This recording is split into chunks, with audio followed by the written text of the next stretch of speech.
BEd first year childhood and growing up का आज हम क्वेश्चन 7 करेंगे। Explain Kohlberg stages of moral development. Kohlberg की जो स्टेजेस थी मॉरल डेवलपमेंट की वो कौन कौन सी थी। इंट्रोडक्शन।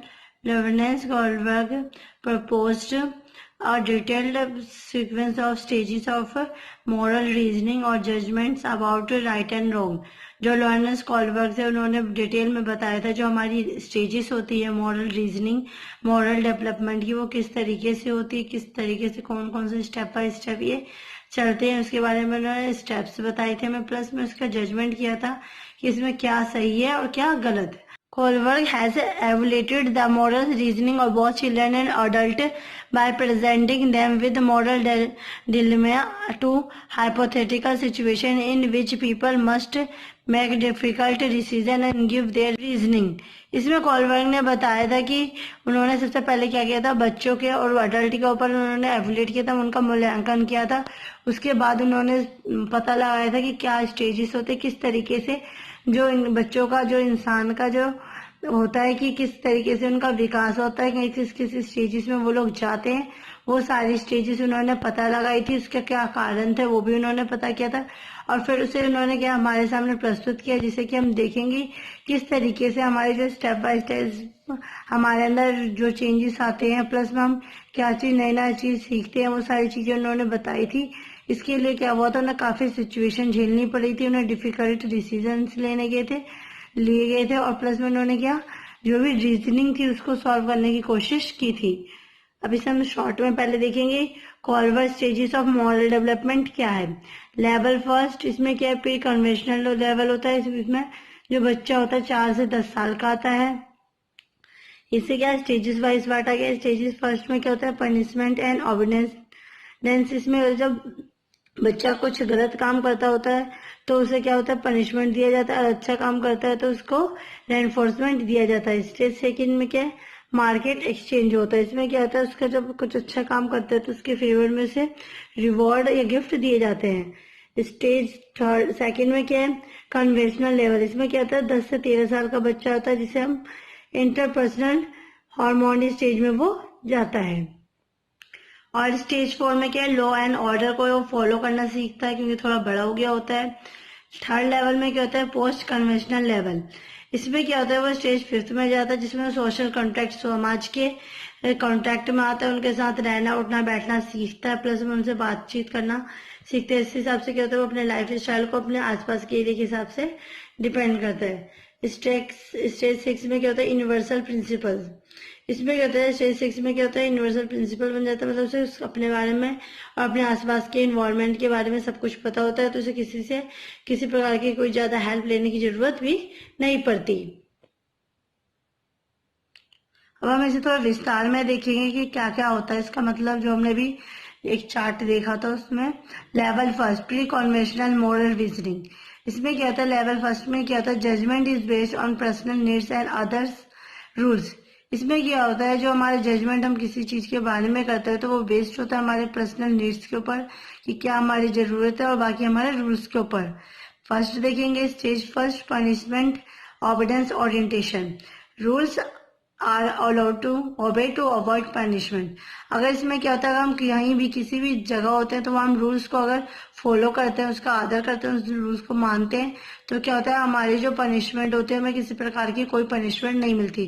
परंतु अगर हम रूल रेगुलेशन को नहीं मानते, उसे तोड़ते हैं, तो उसमें क्या होता है, हमें पनिशमेंट भी मिलती है। A good or bad action is determined by its physical consequence। इसमें क्या होता है, हम कुछ भी अच्छा या बुरा जो एक्शंस करते हैं वो हमारे फिजिकल कॉन्सिक्वेंस के थ्रू होता है। मतलब कि हमारा फिजिकली होता है कि हमारे साथ कुछ अच्छा होता है तो उस टाइम हम अच्छा रिएक्ट करते हैं, और जब बुरा होता है तो उस टाइम हम बुरा रिएक्ट करके अपनी जो बात होती है वो अपने इमोशंस के थ्रू, अपने फीलिंग्स के थ्रू शेयर करते हैं।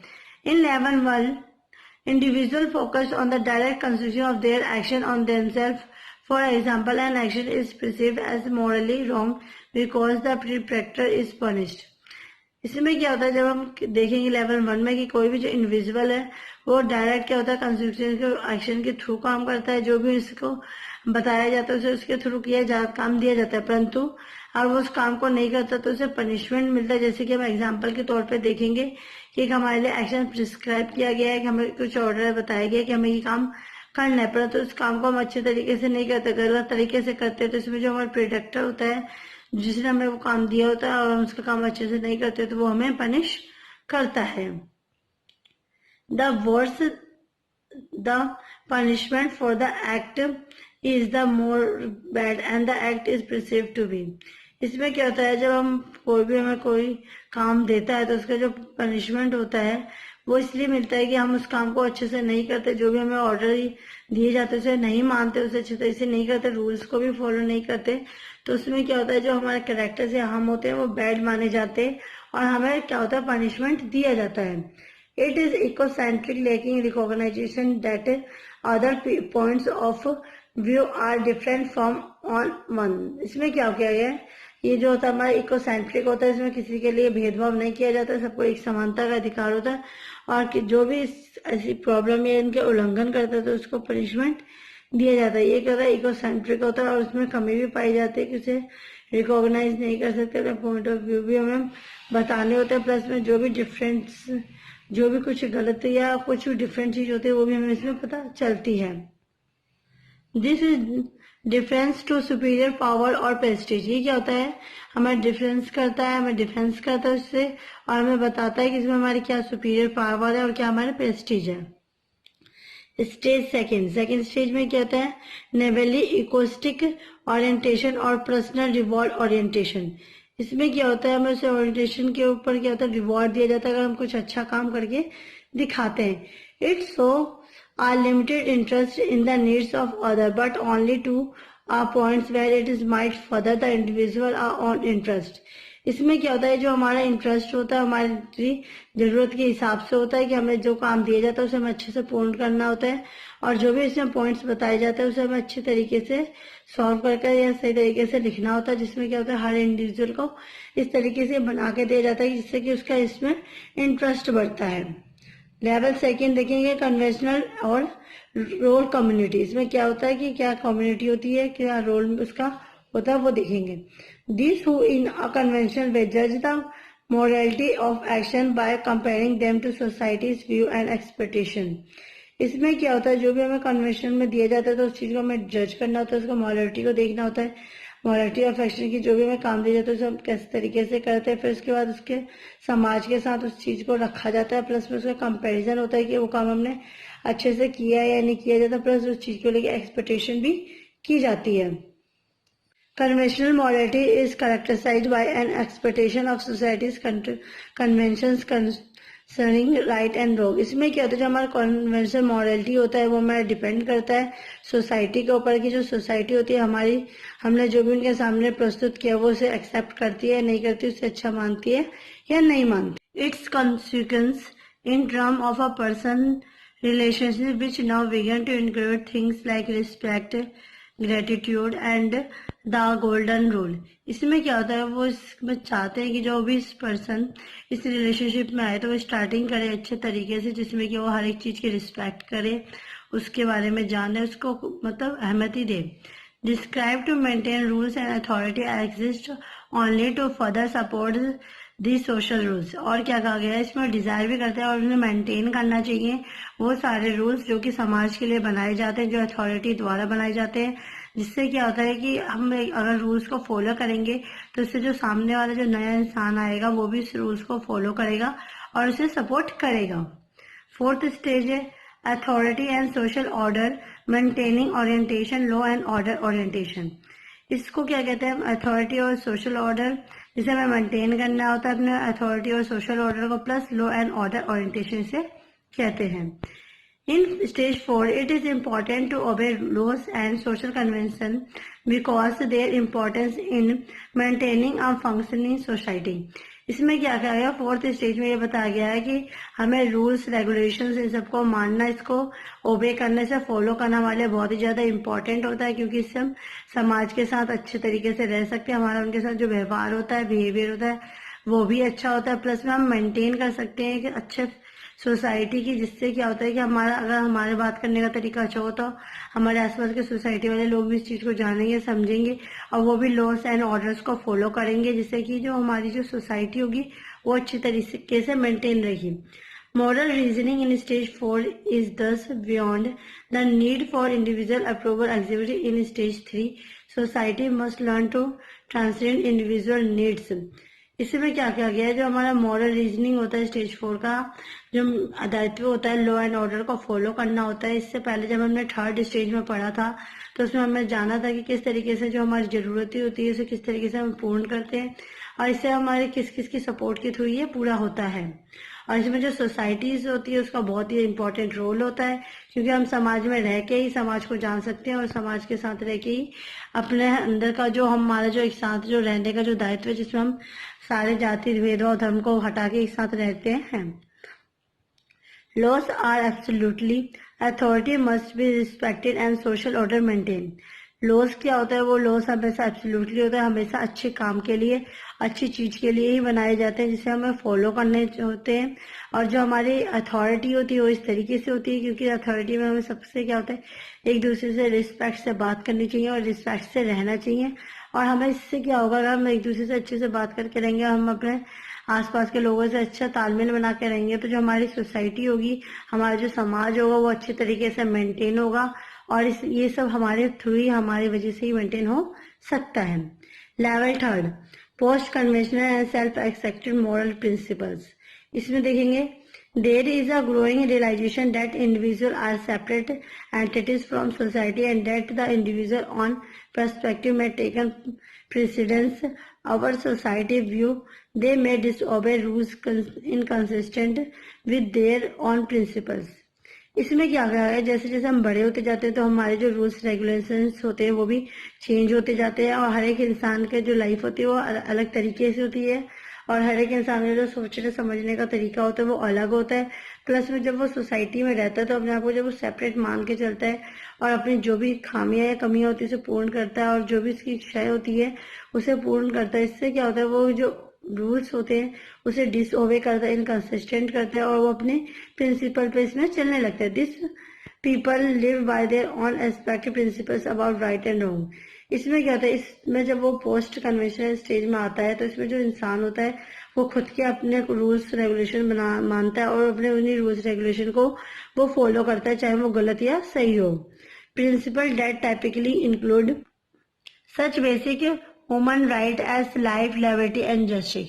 इसमें क्या होता है, जो उसके जो प्रिंसिपल्स होते हैं उसमें जो इंक्लूड होते हैं ह्यूमन की जो बेसिक होती है, जो कि ह्यूमंस के लिए राइट्स दिए गए कि उन्हें अपनी लाइफ किस तरीके से एक्सपेंड करनी है, क्या लिबर्टी होती है, किस तरीके से उन्हें अपने अकेले जस्टिस करना है। तो ये सारा चीज क्या होता है उनके ऊपर डिपेंड करता है, क्योंकि जो ह्यूमंस होते हैं उनके राइट्स बना दिए गए हैं। People who exert post-conventional morality view rules as useful but changeable mechanism. Ideally, rules can maintain the general social order and protect human rights. इसमें क्या कहा गया है, जो हमने स्टार्टिंग में जो ये सारी लाइंस पढ़ी थी प्री कन्वेंशनल स्टेज में, तो इसमें क्या है, जो ह्यूमंस होता है जब वो बड़े हो जाते हैं तो वो अपने रूल्स रेगुलेशन खुद से मानते हैं और ना ही उस चीज के बारे में सोचते हैं कि वो सही कर रहे हैं या गलत है। और इसमें क्या होता है, जब हम पोस्ट कन्वेंशनल में आते हैं तो हमें जो भी रूल्स रेगुलेशन होते हैं उसके ऊपर ध्यान देना चाहिए और प्लस में जो भी चेंजेबल होते हैं, जो भी चेंजेस होते हैं उस चीज को हमें ध्यान देना चाहिए और उस चीज को, उस रूल्स को हमें उस तरीके से फॉलो करना चाहिए। प्लस में जो भी हमारे लिए आइडल्स रूल बनाए गए उसे मेंटेन करना चाहिए, जिससे कि अगर हम उसे मेंटेन करके चलेंगे तो जो ह्यूमंस के राइट्स हैं वो भी बचे रहेंगे, वो भी प्रोटेक्ट रहेंगे और जो सोशल ऑर्डर है वो भी बना रहेगा। फिफ्थ स्टेज है contractual and linguistic orientation. In stage 5, पांचवें स्टेज में, the word is view as holding different opinion, rights and values.